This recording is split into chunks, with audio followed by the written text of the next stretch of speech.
There is a single word that runs underneath the entire Bible like a hidden river. You can read whole chapters without noticing it, but once you see it, you cannot unsee it. It binds the garden to the cross. It ties a rainbow to a torn loaf of bread. It connects a frightened old man counting stars to a king who would never die. Remove this one idea, and the Bible falls apart into 66 unrelated fragments. Keep it, and the whole thing becomes one story. The word is covenant. Not a contract, not a deal. Something far older and far more binding. A covenant is a bond of life and death, sworn between two parties who pledge themselves entirely to each other. And the Bible is not really a book of laws or a book of stories. It is the record of the covenants God has made with the world. 7 of them, by one common count, stretching from the first page to the last. Here is the promise I want to make to you. By the end of these 20 minutes, you will be able to hold the entire Bible in your hand as one unbroken story. So let's begin where everything begins. First, we have to understand the word itself, because almost everyone gets it wrong. The Hebrew word is berith. It appears more than 280 times in the Old Testament, and its likely root carries a strange, vivid image, cutting. In the ancient world, you did not sign a covenant, you cut one. Animals were killed, split down the middle, and laid out in 2 rows on the ground. The 2 parties would walk together between the bloody halves. And the walk was a wordless oath. It said, "If I break this bond, let me become like these animals. Let me be cut in 2. That is what stood behind the word every Israelite heard. Covenant meant blood. Covenant meant a promise sealed at the cost of life. A contract protects 2 people from each other. A covenant gives 2 people to each other. A contract is about goods and services. A covenant is about persons. It does not say, "I will give you this." It says, "I will be yours and you will be mine." A contract ends when the terms are met. A covenant holds even when one side fails. That is why the closest thing we still have to a covenant today is not a business deal. It is a marriage, where 2 people promise themselves to each other for better or for worse until death. When the New Testament was written in Greek, the writers reached for the word diatheke, and they chose it carefully. Greek had a word for a mutual agreement between equals. They did not use it. Diatheke means something closer to a last will and testament. It is a disposition handed down by one party, which the other can only receive. That single word choice tells you the shape of the whole biblical story. These are not deals struck between equals at a table. They are gifts laid down by a king who stoops to bind himself to people who can offer him nothing. Now keep that in mind, because there are 2 kinds of covenant in Scripture, and the difference changes everything. Some covenants are conditional. They run on the word if. If you obey, then I will bless. If you break faith, the blessing is withdrawn. Other covenants are unconditional. They run on the word I. I will do this. I will keep this. The promise rests on God's faithfulness alone, not on ours. The conditional covenants reveal what we owe. The unconditional ones reveal what God will do anyway. And the deepest tension in the whole story is this: God demands what we cannot give, and then promises to give it to us himself. Watch which kind appears where. It is the secret to understanding the entire Bible. Now, to the first covenant, and it begins in a garden. In the opening chapters of Genesis, God creates a world and places humanity inside it as his image. He gives them work and dignity and a single boundary. The man is put in the garden to work it and to keep it, and he is told he may eat from every tree but one. The tree of the knowledge of good and evil is forbidden. For in the day that you eat of it, God says, you shall surely die. Here is something to be honest about right away. The text in Genesis does not yet use the word covenant, so scholars disagree. Some count a creation covenant here, some do not. But there is a haunting clue much later in the prophet Hosea. God says of his people, like Adam, they transgressed the covenant. That verse is debated. Some translations read like men, or at the place called Adam, but it suggests the oldest of all relationships had the shape of a covenant, a creator, an image bearer, blessing offered, and one condition. Eden is the pattern. Everything that follows is God working to bring his people back to it. Think about what was there in the garden. God dwelling with humanity, no shame, no death, no distance. A people who belonged to their Maker and walked with him in the cool of the day. Every covenant after this is reaching back toward that and forward to a city where it returns. Because the condition was broken. The fruit was eaten, the boundary was crossed, and the world cracked. But in the very moment of the curse, something unexpected happens. God turns to the serpent and makes a promise. I will put enmity, he says, between you and the woman, and between your offspring and hers. He shall bruise your head, and you shall bruise his heel. This is the first gospel, hidden in the middle of judgment. A child of the woman will one day crush the serpent that ruined the world. The serpent will wound him, but he will deliver the death blow.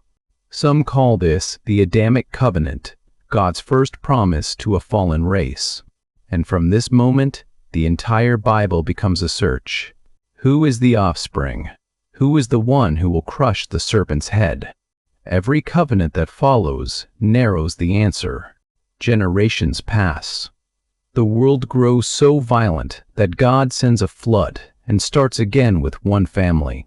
Noah steps out of the ark onto a washed and silent earth, and God makes the first covenant the Bible explicitly names. He promises, never again shall all flesh be cut off by the waters of a flood. Never again shall a flood destroy the earth. And notice who this covenant is with. Not only Noah, not only his children, it is made with every living creature, with the birds and the beasts, with the earth itself.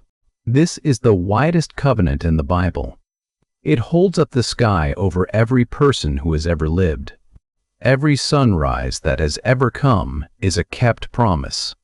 The patience that lets the world keep turning, even now, is the Noahic covenant still standing. And it comes with a sign.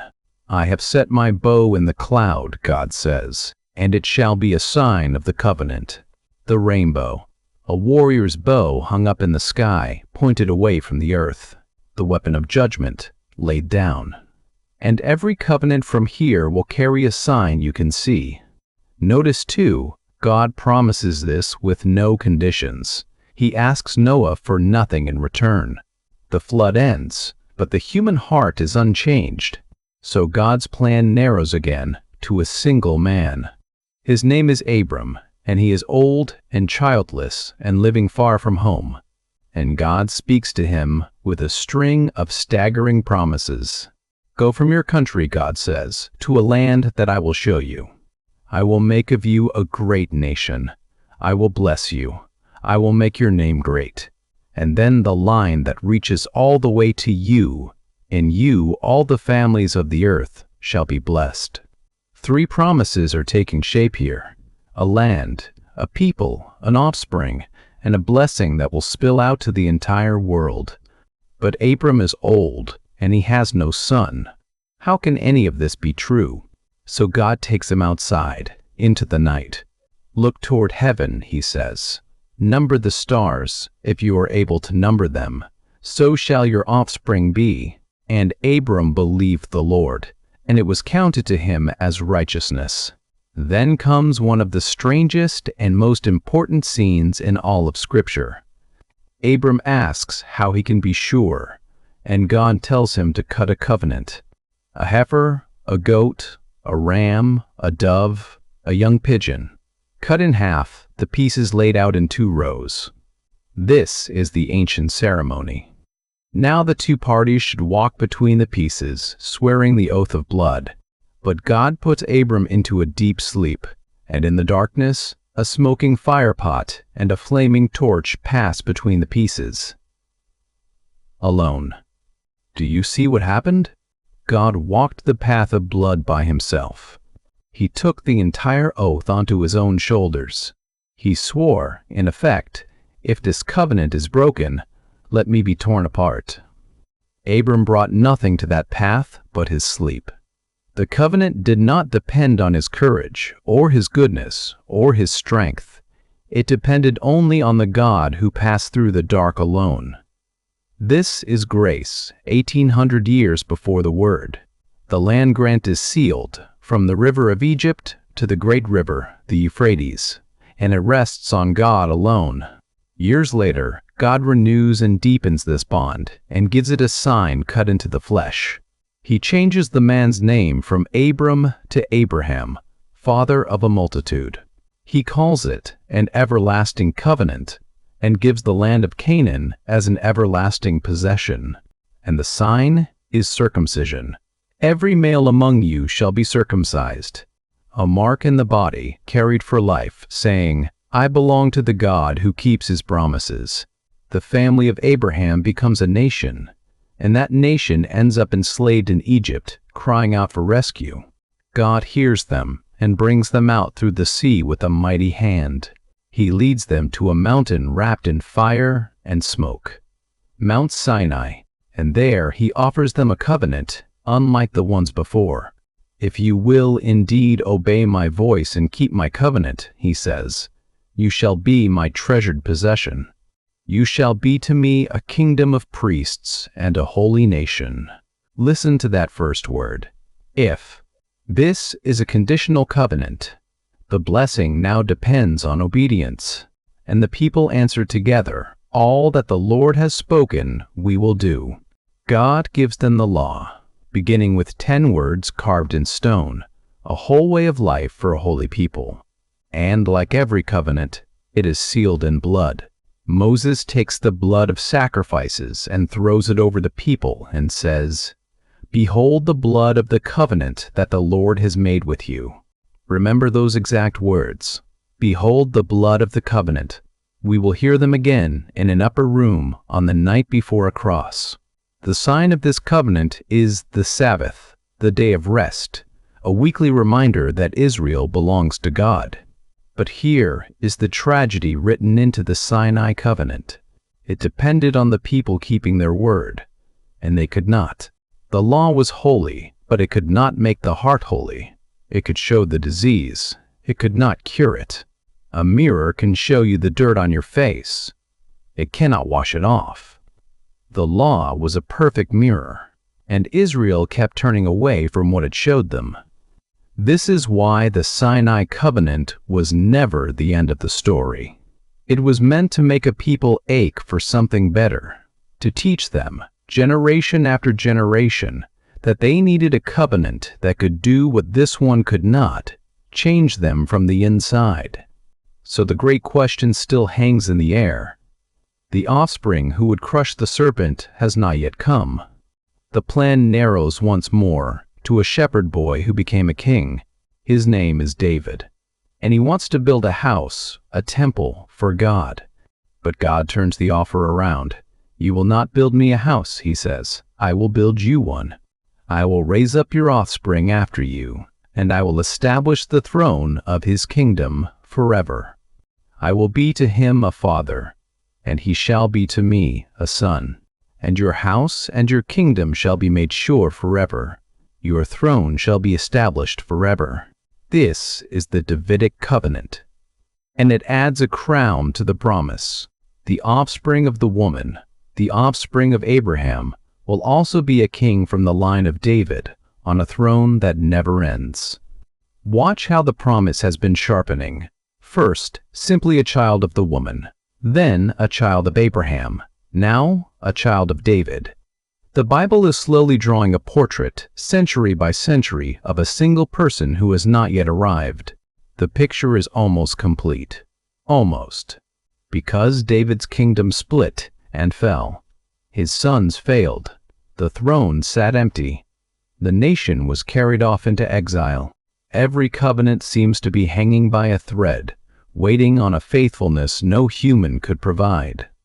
And then, into the darkness of exile, the prophet Jeremiah speaks the most hopeful words in the Old Testament. "Behold, the days are coming, declares the Lord, when I will make a new covenant. Not like the covenant I made with their fathers when I took them by the hand to lead them out of Egypt, the covenant that they broke. That old covenant failed because it was written on stone outside of them. This one will be different. I will put my law within them," God says, "and I will write it on their hearts. I will be their God, and they shall be my people." And the heart of it, the promise everything has been building toward, I will forgive their iniquity, and I will remember their sin no more. A covenant that does not depend on us keeping it. A God who changes the heart itself. Forgiveness that is final. But how? How can a holy God simply forget sin? How can the blood of bulls and goats ever be enough? For centuries, that question waited for an answer. Until one night, in a borrowed room, a man from the line of David took a cup of wine into his hands. And Jesus said, "This cup that is poured out for you is the new covenant in my blood." There are the words from Sinai again, transformed. Not the blood of animals thrown over a crowd. His own blood, poured out, the torch passing between the pieces, now in human form. On the cross, the one who made the covenants kept them all in our place. He is the offspring promised to the woman, crushing the serpent's head while his own heel is wounded. He is the blessing of Abraham, spilling out now to all the families of the earth. He is the obedient Israel who finally kept the law of Sinai from the inside. He is the Son of David, raised up to a throne that will never end. And he is the mediator of the new covenant, written not on stone, but on the heart. Remember the word the New Testament chose. Diatheke. A last will and testament. A will only takes effect when the one who wrote it has died. The new covenant is an inheritance, and Jesus signed it in his own blood so that we could receive what we could never earn. The letter to the Hebrews says it plainly. He is the mediator of a better covenant, enacted on better promises. In speaking of a new covenant, it says, God makes the first one obsolete, ready to vanish away. Now, a word of honesty, because we promised to be honest. We have walked through 7 covenants: creation, the promise after the fall, Noah, Abraham, Sinai, David, and the new covenant.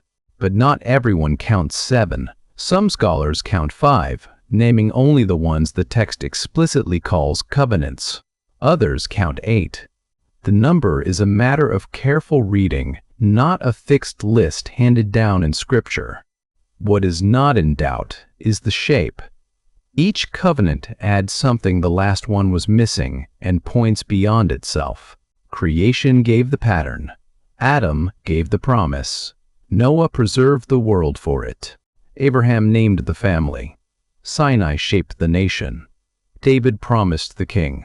And the new covenant gathered every thread into one nail-scarred hand. So the next time you open the Bible, look for the river running underneath. A rainbow. A knife and a torch in the dark, a mark in the flesh, blood on a mountain, an empty throne and a borrowed cup. They are not separate stories. They are one promise, kept again and again by a God who walked the path of blood alone so that we would never have to. And the story is not finished. The new covenant has been opened, but the last page of the Bible looks back to the first. A garden returns, a city comes down, and a voice from the throne says the oldest covenant words of all, "Behold, the dwelling place of God is with man. He will be their God, and they will be his people." That is where the river has been flowing all along. Out of Eden, through blood and promise, and home again. That is the covenant. That is the whole Bible. One story all along.